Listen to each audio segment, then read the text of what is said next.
Good morning, students. How are you all? Okay. We have seen physics lesson measurements and biology lesson the living world of plants. சரியா? அது பார்த்துருக்கோம் அப்படிதானே? இப்போ நம்ம கெமிஸ்ட்ரியில் இன்னொரு lesson பார்க்க போகிறோம். Right? Okay, let's see. So, now we going to see a chemistry lesson matter around us. What is this matter around us? அப்படின்னா என்னம்மா? ஸோ நம்மை சுற்றியுள்ள பொருட்கள் அப்படிதானே? So we eat food, we drink water, we inhale oxygen, exhale carbon dioxide அப்படிதானே? So இவை எல்லாமே நம்மளை சுற்றி இருக்கிற பொருட்கள் தான் அப்படிதானே? ஸோ இது எல்லாமே எப்படி இருக்குது, எதனால் ஆனது அப்படிங்கிறது தான் இந்த லெசனில் டீட்டெயிலாக பார்க்க போகிறோம். ஓகே, வாங்க பார்க்கலாம். நம்மை சுற்றியுள்ள அந்த பொருட்களை தான் என்னன்னு சொல்கிறாங்க இங்கே?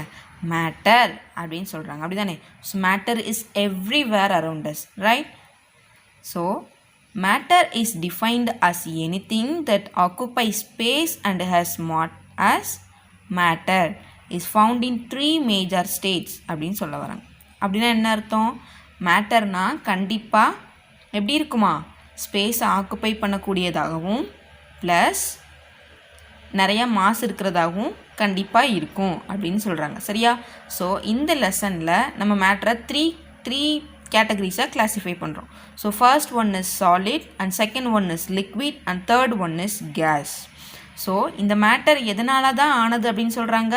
So this is made up of such smallest particles called atoms. So எல்லா மேட்டரும் எதனால் ஆனதா? இந்த மாதிரி சின்ன சின்ன நிறைய ஆட்டம் சேர்ந்து தான் எதை உருவாக்குது? மாலிகுல்ஸை உருவாக்குது. இந்த மாலிகுல்லாம் ஒன்றோட ஒன்று கம்பைன் ஆகி தான் எதை உருவாக்குது? மேட்டரை உருவாக்குது அப்படின்னு சொல்கிறாங்க. ஸோ புரியுதா? ஸோ என்ன பார்த்தோம்? நம்ம சுற்றி இருக்கிற ஒவ்வொரு பொருளும் எதனால் ஆனதா? ஆட்டம்ஸால் ஆனது. இந்த ஆட்டம்ஸ்லாம் சின்ன சின்னதாக கம்பைன் ஆகி மாலிகுலை உருவாக்குது. இந்த மாலிகுல்லாம் ஒன்றா கம்பைன் ஆகி தான் எதை உருவாக்குது? மேட்டரை உருவாக்குது அப்படின்னு பார்த்துருக்கோம். ஸோ ஆட்டமை நம்மளால் கண்ணால் பார்க்க முடியுமா? கண்டிப்பாக பார்க்க முடியாது. So this are extremely small அப்படி தானே? ஸோ நம்மளால் என்ன பண்ண முடியாது? வெறும் கண்களால் பார்க்க இயலாது. ஸோ இதை எது மூலமாக தான் பார்த்துருக்காங்க? பவர்ஃபுல் மைக்ரோஸ்கோப் மூலமாக தான் நம்ம என்ன பண்ணியிருக்கோம்? இந்த ஆட்டம்ஸை கண்டுபிடிச்சிருக்கோம், right? So next we going to see the characteristics of the particles of matter. So matter எல்லாமே சின்ன சின்ன ஸ்மாலஸ்ட் பார்ட்டிக்கலால் ஆனது அப்படின்னு சொல்லிட்டோம். ஸோ இதுக்குன்னு என்ன இருக்கா? பர்டிகுலர் கேரக்டரிஸ்டிக்ஸ் இருக்குது அப்படின்னு சொல்கிறாங்க. ஸோ அதெல்லாம் என்னென்ன? ஸோ அது என்ன கேரக்டரிஸ்டிக்ஸ் அப்படின்னா, இந்த பார்ட்டிகல்ஸ்க்கு இடையில நிறையா ஸ்பேஸ் இருக்குது அப்படின்னு சொல்ல வராங்க. புரியுதா? ஃபார் எக்ஸாம்பிள், நான் தண்ணி எடுத்துக்கிறேன், ஐ மீன் வாட்டர், சரியா? ஸோ 1 glass ஆஃப் வாட்டர் எடுத்துகிட்டு அதில் 1 ஸ்பூன் சுகரை போட்டு நான் என்ன பண்ண போகிறேன்? கலக்க போகிறேன், மிக்ஸ் பண்ண போகிறேன். ஸோ அப்போ இங்கே என்ன நடக்குது? சுகர் என்ன ஆகிடும்? நம்ம வாட்டரில் கரைஞ்சிடும், அப்படி தானே? ஸோ என்ன அர்த்தம்? அந்த வாட்டரில் இருக்கிற பார்ட்டிகல்ஸ்க்கு இடையில என்ன இருக்கா? நிறையா ஸ்பேஸ் இருக்குது அப்படின்னு சொல்ல வராங்க, அப்படி தானே? ஸோ நம்ம பார்ட்டிகல்ஸ்க்கு இடையில இன் பெட்வீனில் ஸ்பேஸ் இருக்குது அப்படின்னு பார்த்தோம். ஸோ அதே மாதிரி தான் எப்படி இருக்கும்? சுகர்லையும் அதே மாதிரி தான் எப்படி இருக்கும்? வாட்டர்லையும் இருக்குது. ஸோ இப்போ என்ன நடக்கும்? ஸோ இந்த இருக்கிற ஸ்பேஸில் ரெண்டுமே என்ன ஆகிடுது? மிக்ஸ் ஆகி சுகர் கரைஞ்சிடுது அப்படின்னு சொல்கிறாங்க. ஸோ இதிலேருந்து என்ன சொல்ல வர்றாங்க? பார்ட்டிகல்ஸில் ஒரு பார்ட்டிகல்ஸ்க்கும் இன்னொரு பார்ட்டிகல்ஸ்க்கும் பிட்வீனில் நிறையா கேப் இருக்குது அப்படின்னு சொல்ல வராங்க. அதனால தான் என்ன ஆகுது? டிஃப்யூஷன் ஆகுது அப்படின்னு சொல்கிறாங்க. சரிதா? ஸோ இது ஒரு ஃபர்ஸ்ட் ப்ராப்பர்ட்டி, ஃபர்ஸ்ட் கேரக்டரிஸ்டிக்ஸ். ஓகேயா? So next, particles of matter attract each other. So it is the force of attraction which keeps the particles together. The attractive force will be different for different forms of matter. So இங்கே என்ன சொல்கிறாங்க? எல்லா பார்ட்டிகளுமே எப்படி combine ஆகிருக்கான்? Force of attraction ஃபோர்ஸால் தான் எப்படி இருக்கான்? ஒவ்வொரு பார்ட்டிகல்ஸும் combine ஆகி ஒரு மேட்டரை உருவாக்குது அப்படின்னு சொல்கிறாங்க. புரியுதாம்மா? புரியுதா? ஸோ 2 கேரக்டரிஸ்டிக்ஸ் பார்த்தோம். ஸோ 1 இஸ் பார்ட்டிகல்ஸ்க்கு பெட்வீனில் நிறையா ஸ்பேசஸ் இருக்குது. அண்ட் செகண்ட் ஒன் இஸ் என்ன இருக்குது? ஒவ்வொரு மேட்டர்லேயும் பார்ட்டிகல்ஸ் எப்படி அட்ராக்ட் ஆகிருக்கான்? ஃபோர்ஸ் ஆஃப் அட்ராக்ஷனால் கம்பைன் ஆகிருக்குன்னு சொல்கிறாங்க. ஸோ அதுவுமே எப்படி இருக்கும்? சாலிடில் ஃபோர்ஸ் ஆஃப் அட்ராக்ஷன் வேறு மாதிரி இருக்கலாம், லிக்விடில் வேறு மாதிரி இருக்கலாம், ப்ளஸ் கேஸில் வேறு மாதிரி இருக்கலாம், அப்படி தானே? ஸோ இது டிஃப்ரெண்ட் ஃபார்ம்ஸ் ஆஃப் மேட்டருக்கு டிஃப்ரெண்ட்டாக இருக்கும் அப்படின்னு சொல்ல வராங்க. ஸோ புரியுதா கேரக்டரிஸ்டிக்ஸ் என்னென்னு? we going to see mass, shape and volume of solids, liquids and gases. So நமக்கு பார்க்கும்போதே கண்டிப்பாக தெரிஞ்சிருக்கும், அப்படி தானே? ஸோ சாலிட்க்கு லிக்விட்க்கும் கேஸஸ்க்கும் இடையில இந்த மாஸ் ஷேப் வால்யூம் இதெல்லாம் எப்படி இருக்கும் அப்படின்னு கேட்குறாங்க. சரியா? ஸோ சாலிட்ஸ்க்கு மாஸ் எப்படி இருக்கும்? அதிகமாக தான் இருக்கும் when compared to liquid and gases. அதே மாதிரி சாலிட்க்கு ஷேப் இருக்கும். அப்படி தானேம்மா? சாலிட்னா நம்ம எதை சொல்லுவோம்? இந்த திடமான பொருட்களை தான் சாலிட் அப்படின்னு சொல்லுவோம். அப்படி தானே? ஸோ சாலிட்க்கு எப்படி இருக்குது? கரெக்டான ஒரு டெஃபினட் ஷேப் இருக்குது. பட் லிக்விட்க்கும் கேஸஸ்க்கும் அது இருக்கா? இல்லை. லிக்விட்க்கும் கேஸஸ்க்கும் எதை பொறுத்து தான் அதோட ஷேப்பை சொல்லுவோம்? அது இருக்கிற கண்டெய்னரை பொறுத்து, இல்லை அது ஆக்குப்பை பண்ணியிருக்கிற ஸ்பேஸை பொறுத்து. அப்படி தானே? ஃபார் எக்ஸாம்பிள், இப்போ நான் ஒரு கண்டெய்னரில் ஒரு டம்ளர்லேயோ என்ன பண்ணிக்கிறேன்? வாட்டர் எடுத்துக்கிறேன். ஸோ இப்போ அதோட ஷேப், அதோட வால்யூம் அதெல்லாம் எதை வச்சு நம்ம மெஷர் பண்ணுவோம்? கண்டிப்பாக அந்த கண்டெய்னரை பொறுத்து. சரியா? ஸோ என்ன சொல்கிறாங்க? டெஃபினட் ஷேப் சாலிட்க்கு மட்டும்தான் இருக்குது, லிக்விட்க்கும் கேஸஸ்க்கும் அது கிடையாது. ஸோ கண்டிப்பாக ஷேப். அதே மாதிரி வால்யூம் அப்படி தானடா? ஸோ வால்யூம் எப்படி இருக்குமா? சாலிட்க்கு தான் ரொம்ப அதிகமாக இருக்கும். லிக்விட்க்கு எப்படி பண்ணுவோம்? எதை வச்சு மெஷர் பண்ணுவோம்? அது இருக்கிற கண்டெய்னர் பொறுத்து மெஷர் பண்ணுவோம். புரியுதா? ஸோ நெக்ஸ்ட் போகலாமா? So next we going to see diffusion. Diffusion அப்படின்னா என்ன அப்படிங்கிறத இப்போ பார்ப்போம். மேம் ஒரு 3 எக்ஸாம்பிள் சொல்கிறேன். சரியா? ஸோ டிஃப்யூஷன்னா என்ன அப்படிங்கிறத நீயே புரிஞ்சுக்கலாம். Let's see. இப்போ நான் வந்து ஒரு டேபிளில் ஒரு சின்ன புக்கை வைக்க போகிறேன். சரியா? ஸோ அதை நான் என்ன பண்ண போகிறது கிடையாது, எந்த டிஸ்டர்பன்ஸும் அதை நான் பண்ண போகிறது கிடையாது. ஓகே, இது ஃபஸ்ட்டு. ஸோ நெக்ஸ்ட் ஒரு டம்ளர் ஒரு கிளாஸில் வாட்டர் எடுத்துகிட்டு கொஞ்சம் இங்கை நான் வந்து அதில் போட போகிறேன். சரியா? முடிஞ்சு போச்சு. அதுக்கு அடுத்ததாக ஊதுபத்தி, இன்சென்ஸ் ஸ்டிக்குன்னு சொல்லுவாங்கள்ல, ஊதுபத்தி என்ன பண்ணுறேன், நான் வந்து பொருத்தி வைக்கிறேன் ஒரு ரூமோட கார்னரில். முடிஞ்சிச்சு. ஒரு 5 மினிட்ஸ் கழித்து நல்லா வாட்ச் பண்ணுங்கள். சரியா? ஸோ இப்போ டேபிளில் இருக்கிற புக்குக்கு ஏதாச்சும் ஆகிடுக்குமா? இருக்கா? இல்லை. அதை டிஸ்டர்ப் பண்ணாத வரைக்கும் எப்படி தான் இருக்கும்? அது இருக்கிற பிளேஸில் அப்படியே தான் இருக்கும். நெக்ஸ்ட், நான் வாட்டரில் நான் இங்கை வந்து கொட்டிட்டு போனேன். அப்படி தானே வச்சுட்டு போனோம். ஸோ அது இப்போ என்ன ஆயிருக்கும்? அப்படியே வாட்டரோட பார்ட்டிகல்ஸ் எல்லாத்துலேயும் ஸ்ப்ரெட்டாக இருக்கும் ஃபுல்லாக. அப்படி தானே? ஸோ நெக்ஸ்ட், இன்சென்ஸ் ஸ்டிக் என்ன ஆயிருக்கும்? நான் வந்து அதை வச்சுட்டு போனப்போ ஸோ அதோட வாசம், அதோட ஸ்மெல் என்ன பண்ணியிருக்கும்? அந்த ரூம் ஃபுல்லாக பரவி இருக்கும். ஸோ இதிலேருந்து நம்ம வந்து ஒரு கன்க்ளூஷனுக்கு வரலாம். அப்படி தானே? அப்படின்னா என்ன அர்த்தம்? டிஃப்யூஷன்னா என்ன அர்த்தம்னா பரவுதல் அப்படின்னு அர்த்தம். அப்படி தானே? ஸ்ப்ரெட் ஆகுறது, கலக்கிறது அப்படின்னு வச்சுக்கலாம். சரியா? ஸோ அப்படி இருக்கும்போது இந்த டிஃப்யூஷனுங்கிற ப்ராப்பர்ட்டிஸ் எதுக்கு பொருந்தும்? நம்மளோட லிக்விடுக்கும் கேஸஸ்க்கும் பொருந்தும். அப்படி தானேம்மா? புரியுதா பரவுதல்னா? ஸோ சாலிட்னா என்ன பண்ணல, புக்கு இருந்த இடத்துலையே அப்படியே தான் இருந்துச்சு, எதுவுமே ஸ்ப்ரெட் ஆகலை. வாட்டருக்கு நம்ம ஏதாவது பண்ணோமா? இங்கில் வந்து ஒரு சின்ன ட்ராப் விட்டோன்னே என்ன நடந்துச்சு? அது ஸ்ப்ரெட் ஆகிடுச்சு. சரியா? ஸோ இப்போ பரவுது, ஸ்ப்ரெட் ஆகுது. அப்போ அதுக்கு டிஃப்யூஷன் ப்ராப்பர்ட்டி இருக்குது. Right. So next cases. So instance இக்கோட ஸ்மெல் என்ன ஆயிடுச்சு? ஃபுல்லாக பரவிடுச்சு. அப்படி தானே? ஸோ அப்போ அதுக்கும் என்ன இருக்குது? அந்த டிஃப்யூஷன் ப்ராப்பர்ட்டி இருக்குது. ஸோ டிஃப்யூஷன்னா என்னன்னு புரியுதா? ஓ, சாலிட்க்கு டிஃப்யூஷன் கிடையாது. ஏன்னா அதோட பார்ட்டிகல்ஸ் எப்படி இருக்கான்? ஃபோர்ஸ் ஆஃப் அட்ராக்ஷனால ரொம்ப டைட்டாக அட்ராக்ட் ஆகிருக்கு. ஸோ அதுக்கு டிஃப்யூஷன் ப்ராப்பர்ட்டி கிடையாது. பட் லிக்விட் அண்ட் கேஸஸ் ரெண்டுத்துக்குமே இருக்குது. ஸோ புரியுதா? ஸோ இது வரைக்கும் டிஃப்யூஷன் பற்றி பார்த்தோம். அப்படி தானே? சாலிட்க்கும் லிக்விட்க்கும் கேஸஸ்க்கும் எப்படி இருக்குது அப்படிங்கிறத பார்த்தோம். ஸோ நெக்ஸ்ட் என்ன பார்க்க போகிறோம்? கம்ப்ரெசிபிலிட்டி பார்க்க போகிறோம். சரியா? ஸோ கம்ப்ரெசிபிலிட்டி அப்படின்னா என்னம்மா? கம்ப்ரெஸ் பண்ணுங்கள். நீங்கள் வந்து நிறையா ஃபோன் யூஸ் பண்ணியிருப்பீங்க. அப்படி தானே? ஸோ வீடியோ சென்ட் பண்ணும்போது கம்ப்ரெஸ் பண்ணுங்கள் அப்படின்லாம் சொல்லுவாங்கள்ல. ஸோ அதெல்லாம் என்னென்னு கேள்விப்பட்டிருக்கீங்களா? ஸோ கேள்விப்படலைன்னா கம்ப்ரெசிபிலிட்டி அப்படின்னா என்னங்கிறத இந்த எக்ஸ்பிரிமெண்ட் மூலமாக நான் மேம் சொல்கிறேன். ஓகேயா? ஸோ இப்போ என்ன பண்ணிக்கிறாங்க, இதெல்லாம் உங்களுக்கு என்னன்னு தெரியுதுல்ல, நம்ம சின்ன பிள்ளையில் விளாண்டுருப்போம். சிரிஞ்சஸ் அப்படி தானடா? சின்ன பிள்ளையில் நீங்கள் கடையில் கேட்டால் கூட கிடைக்கும். அப்படி தானே? ஸோ இப்போ என்ன சொல்கிறாங்க, இந்த மாதிரி நான் 3 சிரிஞ்சஸ் எடுத்துக்கிறேன். 1 for solid and another 1 for liquid and another 1 for gases. 3த்துலேயும் இப்போ என்ன பண்ணலான்னு பார்ப்போம். ஸோ ஒரு சிரிஞ்சஸில் நான் என்ன பண்ண போகிறேன், சாக் பவுடர் இருக்குல்ல, அதை எல்லாத்தையும் எடுத்து நான் கொட்டி வைக்க போகிறேன். ஸோ செகண்ட் ஒன்னில் என்ன பண்ண போகிறேன், லிக்விடை ஃபில் பண்ண போகிறேன். இது நார்மலாகவே நம்ம விளையாடும் போது யூஸ் பண்ணுறது தான். ஸோ தேர்ட் ஒன்னில் நான் எதுவுமே ஃபில் பண்ணலைனாலும் அங்கே என்ன இருக்குன்னு அர்த்தம், கேஸஸ் இருக்குன்னு தான் அர்த்தம். அப்படி தானேம்மா?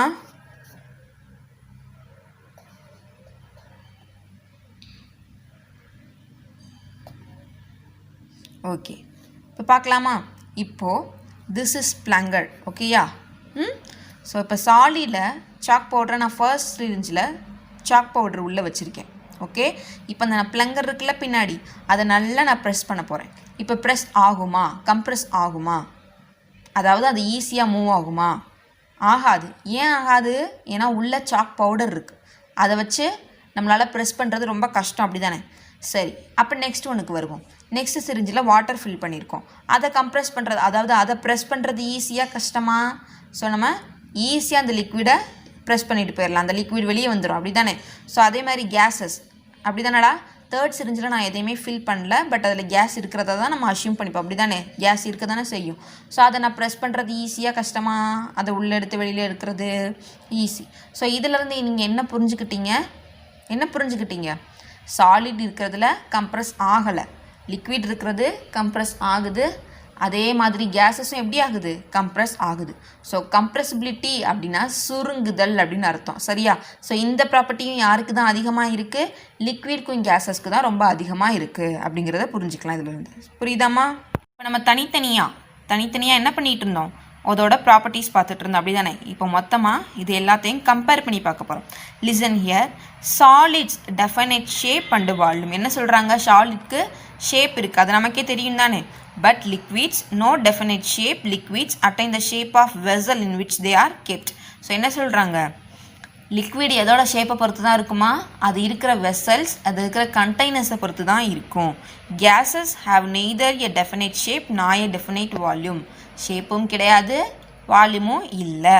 So next, solids are incompressible. So என்ன சொல்கிறாங்க? இந்த கம்ப்ரெசிபிலிட்டி அந்த எக்ஸ்பெரிமெண்ட்லேருந்து பார்த்தோம்ல. ஸோ சாலிட் என்ன பண்ணாது? சுருங்கக்கூடிய தன்மை கிடையாது. லிக்விட்ஸ்க்கு இருக்குது, கேஸஸ்க்கு நல்லா சுருங்கும், அப்படி தானே? So next, there is a little space between the particles of solid. Particles are tightly packed or arranged. So என்ன சொல்கிறாங்க? சாலிடு பார்ட்டிகல்ஸால் தான் மேடானது அப்படின்னு பார்த்துருக்கோம். ஸோ அந்த சாலிட்க்கு இருக்கிற பார்ட்டிகல்ஸ்க்கு பெட்வீனில் லிக்விட்ஸில் இருக்கிற பார்ட்டிகல்ஸ்க்கு இடையில் இருக்கிற ஸ்பேஸ் எப்படி இருக்குமா? டைட்டாக பேக் ஆகிருக்காது அப்படின்னு சொல்கிறாங்க. புரியுதா? ஸோ சாலிடை கம்பேர் பண்ணும்போது லிக்விடில் ஸ்பேஸ் அதிகமாகவே இருக்கும். So when compared to gases, so space எப்படி இருக்குமா? ரொம்ப அதிகமாகவே இருக்கும், அது ரொம்ப லூஸாக தான் பேக் ஆகிருக்கும் அப்படின்னு சொல்கிறாங்க. Next, these particles attract the each other very strongly. சாலிடில் இருக்கிற பார்ட்டிகல்ஸ் எப்படி இருக்குமா? ரொம்ப ஸ்ட்ராங்காக அட்ராக்ட் ஆகிருக்குமா. So the force of attraction between liquid particles is less. ஸோ என்ன சொல்கிறாங்க? வென் கம்பேர்டு டு சாலிட், லிக்விடில் அதோட ஸ்பேசஸ் எப்படி இருக்குமா? அதிகமாக இருக்கிறதுனால என்ன இருக்காது? ஃபோர்ஸ் ஆஃப் அட்ராக்ஷனும் கொஞ்சம் கம்மியாக தான் இருக்கும். So when compared to gases எப்படி இருக்கும்? கண்டிப்பாக ஃபோர்ஸ் ஆஃப் அட்ராக்ஷன் ரொம்ப லீஸாக இருக்கும்னு சொல்கிறாங்க. Next, particles of solid cannot move freely. அப்படி தானடா?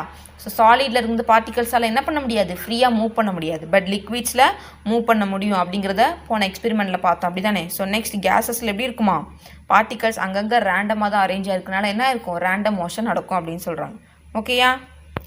ஸோ நெக்ஸ்ட், ஆல்ரெடி நம்ம என்ன பார்த்துருக்கோம்? மேட்ரை 3 டைப்ஸாக கிளாஸிஃபை பண்ணால் சாலிட், லிக்விட், கேஸஸ். ஸோ இப்போ என்ன பண்ணுறாங்கன்னா அந்த மேட்ரை 2 டைப்ஸாக பிரிக்கிறாங்க. So one is pure substance, இன்னொன்று மிக்சர். கேள்விப்பட்டிருக்கோமா? தூய்மையான பொருட்கள், கலப்படங்கள் அப்படிலாம் பார்த்துருக்கோம்ல.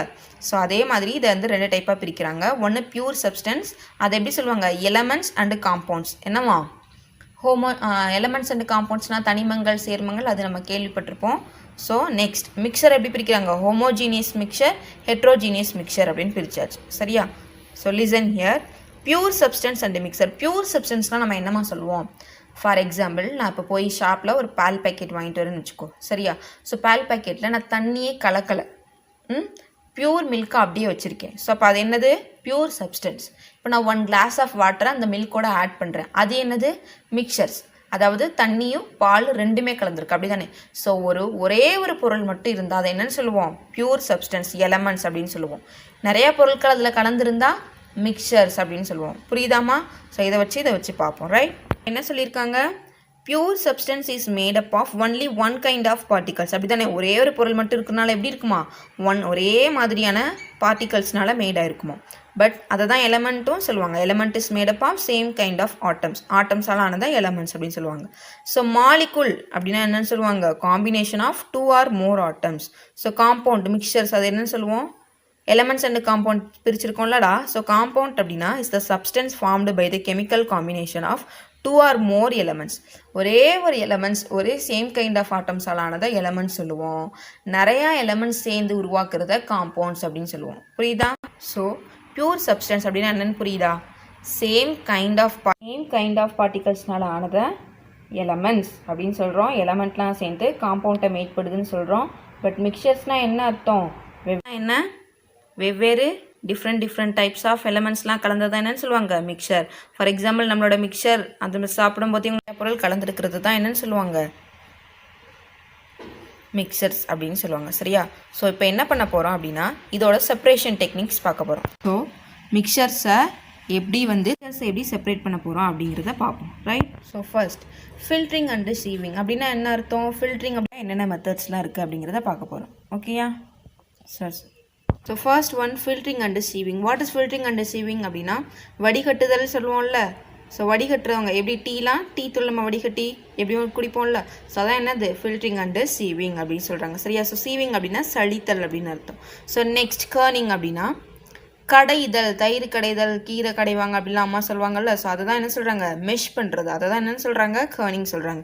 So what is threshing? So த்ரெஷிங்னு என்ன அர்த்தம்? இந்த கதிரை அடித்து எடுப்பாங்கல்ல, அப்படி தான் அடிக்கும் போது என்ன ஆயிரும்? அதில் இருக்கிற நெற்கதிர்கள்லாம் உதிர்ந்துடும். ஸோ அதை தான் என்னென்னு சொல்கிறாங்க? எப்படி செப்பரேட் பண்ணுறாங்கல்ல செடியிலேருந்து. ஸோ அதுதான் threshing. So next winnowing. What is winnowing? புடைத்தல். அப்படி பிடிக்கும் போது என்ன ஆயிரும்? தேவையில்லாத அந்த கழிவுல வெளியில் போயிடும். So next hand picking. அப்படி தானே இந்த அரிசிலையோ இதுலையோ இந்த கருப்பு இருக்குது அப்படின்னு சொல்லிட்டு அம்மா அந்த அரிசியிலேருந்து எடுப்பாங்கல்ல. ஸோ அதுதான் ஹேண்ட் பிக்கிங் அப்படின்னு அர்த்தம். So next magnetic separation. நம்ம சின்ன பிள்ளையில இதை வச்சு விளையாண்டுருப்போம். எப்படி விளையாடுவோம்? ஒரு மேக்னெட்டை வச்சுட்டு அதில் நிறையா துகள்கள்லாம் இருக்குமா. ஸோ மேக்னெட்டை வைக்கும் போது என்ன நடக்கும்? அது இரும்பு அயன் பொருளெல்லாம் அட்ராக்ட் பண்ணி அதோட இழுத்துரும். அப்படி தானே? ஸோ தான் என்னன்னு சொல்கிறாங்க? Magnetic separation. So sedimentation, decantation. செடிமெண்டேஷன்னா என்ன அர்த்தம்? படிதல் அப்படின்னு அர்த்தம். அப்படி தானே? ஸோ ஃபார் எக்ஸாம்பிள் இப்போ நான் அரிசி நம்ம களையும் போது அதை படி வைப்போமா. ஸோ என்ன ஆயிரும்? அரிசியில் இருக்கிற அந்த கெட்ட பொருட்கள்லாம் அந்த தேவையில்லாத பொருட்கள்லாம் மேலே வந்ததுக்கப்புறம் கீழே மட்டும் போய் இப்போ நல்ல அரிசி படிஞ்சிருமா. ஸோ அதை தான் செடிமெண்டேஷன் அண்ட் டீகன்டேஷன். டீகன்டேஷனை வடித்தல் அப்படின்னு சொல்லுவாங்க. ஸோ தண்ணியை மேலே இருத்து விடுங்க. தண்ணி மேலே தூசி வந்ததுக்கப்புறம் அந்த தண்ணி அழகாக இருத்து கீழே இருக்கிற பொருட்களை மட்டும் எடுத்துப்போம்ல. ஸோ அதை தான் செடிமெண்டேஷன், டீகன்டேஷன். ஃபார் எக்ஸாம்பிள் இங்கே கொடுத்துருக்காங்க பாரு. என்ன கொடுத்துருக்காங்க? ஒரு கிளாஸ் ஆஃப் வாட்டரில் சின்ன மண்ணை எடுத்து வச்சுட்டாங்க. ஸோ மண்ணில் லேசாக இருக்கிற அந்த தேவையில்லாத வேஸ்டேஜ்லாம் மேலே வந்துடும். ஸோ மண் என்ன ஆயிரும்? நல்லா படிஞ்சிரும் கீழே. அப்படி தானே? ஸோ இந்த தண்ணியை ஃபில்டர் பண்ணிட்டோம், டீகன் பண்ணிட்டோம்னா என்ன ஆயிரும்? நமக்கு கீழே நல்ல மண் மட்டும் வந்துடும். ஸோ அதை தான் என்னன்னு சொல்லியிருக்காங்க? டீகன்டேஷன், செடிமெண்டேஷன் அப்படின்னு சொல்லியிருக்காங்க. So next food adulteration. So sometimes things that we buy in the market and are mixed with harmful and unwanted substances. So this process is called adulteration. So என்ன சொல்றாங்க? கண்டிப்பாக நம்ம வாங்குற ஃபுட் ஐட்டம்ஸில் தேவையில்லாத பொருட்கள்லாம் கலந்துருக்கும். அப்படி தானே? ஸோ எல்லா பொருட்களையும் கலப்படம் இருக்குது தானே? ஸோ அதை தான் என்னன்னு சொல்கிறாங்க? ஃபுட் அடல்ட்ரேஷன் அப்படின்னு சொல்கிறாங்க. So we must careful about the common adulterants in our consumable goods, especially in food. So any adulterated food when consumed will be harmful and can be a health hazard. So the adulterated substance will not indicate the true properties of original substances. என்ன சொல்கிறாங்க? So கண்டிப்பாக ஃபுட்டில் எப்படி இருக்குமா? கலப்படம் ஆகிதான் இருக்கும். So அந்த கலப்படத்தை என்ன பண்ண முடியாது? அதோட ட்ரூ ப்ராப்பர்ட்டிஸை இண்டிகேட் பண்ணுமா? ஒரு மஞ்சள் பாக்கெட் இருந்துச்சு அப்படின்னா ஸோ அதில் என்ன கலப்படம் இருக்கும் நம்மளால் கண்டுபிடிக்க முடியுமா? முடியாது. ஸோ இதுதான் என்னன்னு சொல்கிறாங்க? அடல்ட்ரேஷன் ஆயிருக்கு, ஃபுட் அடல்ட்ரேஷன். ஸோ இதை கண்டிப்பாக பார்க்கணும் அப்படின்னு சொல்கிறாங்க. ஓகேயா? ஸோ இந்த லெசன் முடிஞ்சு. ஸோ நெக்ஸ்ட் லெசனோட மீட் பண்ணுவோம்.